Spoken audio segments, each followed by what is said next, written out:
Hello everyone. इस video में मैं डिस्कस करूंगा 2020 जेईई एडवांस का क्वेश्चन जो मैट्रिक्स के ऊपर है।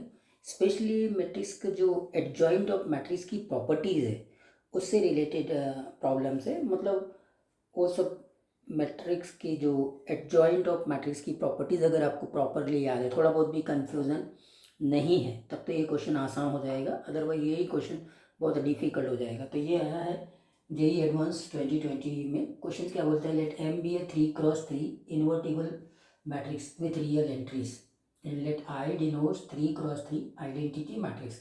एम एक 3x3 इन्वर्टिबल मैट्रिक्स है, आई आइडेंटिटी मैट्रिक्स है, और M inverse equal to adjoint of M है।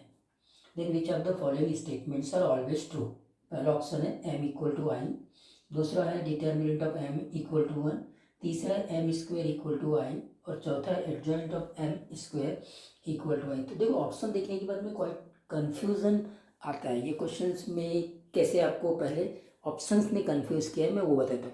देखो, अगर एम इक्वल टू आई होगा तो डिटर्मिनेंट ऑफ एम 1 हो जाएगा, मतलब ये अगर ट्रू है तो ये ट्रू हो जाएगा, और एम स्क्वेयर इक्वल टू आई भी हो जाता है। तो एक स्टूडेंट्स ये भी सोच सकते हैं कि यार ये तीनों ऑप्शन तो ऐसे ही ऑटोमेटिकली करेक्ट है, लेकिन होल्ड ऑन, यहाँ प्रॉब्लम कहाँ है वो बताता हूँ। देखो, एम स्क्वेयर इक्वल टू आई आ रहा है, मतलब एम इक्वल टू आई आता है, और आपको मालूम है कि एम को अगर एम इनवर्स से मल्टीप्लाइड करेंगे तो आई आता है। यहाँ से मुझे क्या मिलेगा, M equal to M inverse, मतलब एक मैट्रिक्स ऐसा है जिसका इन्वर्स भी वही मैट्रिक्स है। लेकिन ये वाली बात भी ट्रू होती है अगर एम आइडेंटिटी मैट्रिक्स हो जाए, लेकिन ऐसा ज़रूरी नहीं कि सिर्फ आइडेंटिटी मैट्रिक्स के लिए यही बात लागू होती है कि मैट्रिक्स जो एम है वही उसका इन्वर्स है। आइडेंटिटी मैट्रिक्स के लिए ना, ऐसा नॉन आइडेंटिकल मैट्रिक्स भी ऐसा हो सकता है जिसमें उसका इन्वर्स वही खुद मैट्रिक्स आ जाए। करेक्ट है, फाइन। तो ये बात समझ में आना चाहिए, ये यहाँ पे इम्पोर्टेंट इशू पॉइंट था। अब आपको क्या है कि कुछ प्रॉपर्टीज़ जो यहाँ यूज़ होने वाली है वो सारी की सारी प्रॉपर्टीज़ आपको मालूम हो। तो देखने से पता चलता है कि एडजॉइंट ऑफ एम ये प्रॉपर्टी होती है, ये होती है determinant of M N minus two into M. N minus two होता है where N is the order of the matrix. Correct है, यहाँ पे एन की वैल्यू 3 है तो यहाँ पे मैं 3 लिख सकता हूँ, नंबर 1। और ये वाला चीज़ तो आप जानते ही हैं कि अगर एडजॉइंट ऑफ एम की बात करूँगा तो ये डिटर्मिनेंट ऑफ एम और इसकी पावर एन माइनस 1 हो जाता है। ये बड़ी फेमस है और ये भी काफ़ी यूज़ होती है। एडजॉइंट ऑफ एम और इसका डिटर्मिनेंट लेंगे तो ये हो जाएगा डिटर्मिनेंट ऑफ एम, और यहाँ आ जाएगा एन माइनस 1। अगर ये दो बार एडजॉइंट है तो यहाँ स्क्वेयर हो जाएगा, एन माइनस 1 का स्क्वेयर कर, remind it, not determinant of M की पावर एन माइनस 1 का स्क्वेयर, सिंपली एन माइनस 1 का स्क्वेयर है, और वो जो भी आएगा वो डिटर्मिनेंट ऑफ एम की पावर में जाएगा। तो ये दोनों प्रॉपर्टीज़ नॉर्मल स्टूडेंट्स को याद रहती है, लेकिन ये वाली प्रॉपर्टीज़ में वो हमेशा कन्फ्यूज रहता है क्योंकि ये बहुत कम यूज़ होती है। Adjoint of M equal to determinant of M और उसकी पावर एन माइनस 2 है इंटू एम है। देखो, इन सब में ये जितने भी प्रॉपर्टीज है इसमें डिटर्मिनेंट ऑफ एम आया है।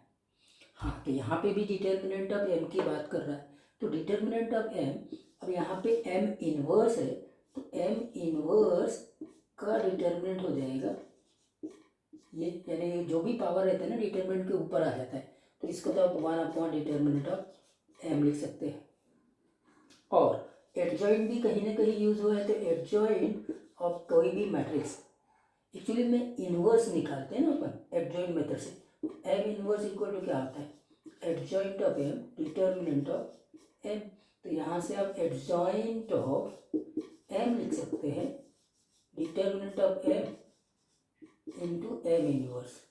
सही है, जो लास्ट का ऑप्शन दिख रहा है। तो इतनी प्रॉपर्टीज़ है जिनको आपको यहाँ पे इस पर्टिकुलर क्वेश्चन में यूज़ करना पड़ेगा। करेक्ट है, तो ये सारी प्रॉपर्टीज़ अगर आपको याद है तो क्वेश्चन आप आसानी से बना सकते हैं। किसी भी प्रॉपर्टीज़ में अगर थोड़ा भी कन्फ्यूज़न है तो आपको प्रॉब्लम आ सकती है। स्पेशली ये प्रॉपर्टीज़ बहुत कम यूज़ होती है, इसीलिए इस पर्टिकुलर प्रॉपर्टीज़ में ही आप कन्फ्यूज़ होते हैं। तो ठीक है, स्टार्ट करते हैं। तो कहाँ से स्टार्ट करें, देखो दिया क्या है, दिया ये है M inverse equal to adjoint of M. ठीक है, गिवन है और मुझे डिटर्मिनेंट ऑफ एम निकालना है। इसका एक काम कर लेता हूँ, दोनों साइड में मैं डिटर्मिनेंट ले लेता हूँ। ये हो गया, दोनों साइड में डिटर्मिनेंट। अभी अभी मैंने बताया इसको लिख सकता हूँ डिटर्मिनेंट ऑफ एम की पावर -1। इसको भी मैं लिख सकता हूँ डिटर्मिनेंट ऑफ एम की पावर 3 - 1 n-1। और दो बार एडजॉइंट है तो इसका क्या हो जाएगा, स्क्वायर। करेक्ट।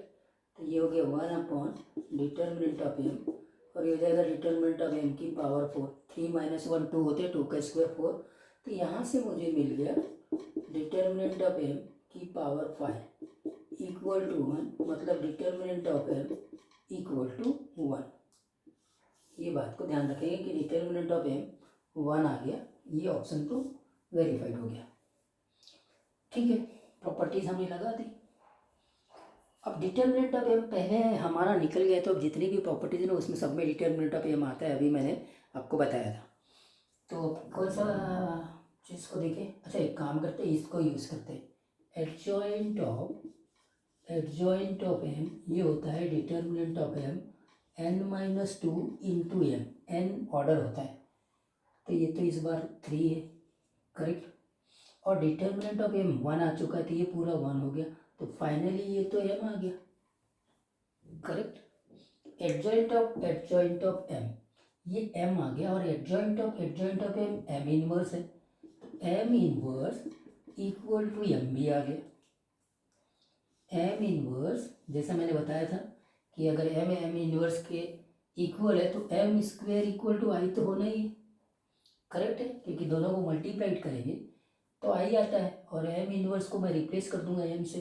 देखो कैसे, एम इंटू एम इनवर्स ये आई है, तो M into M equal to I हो जाएगा। एम इनवर्स को एम से रिप्लेस कर दिया, मतलब M square equal to I हो गया।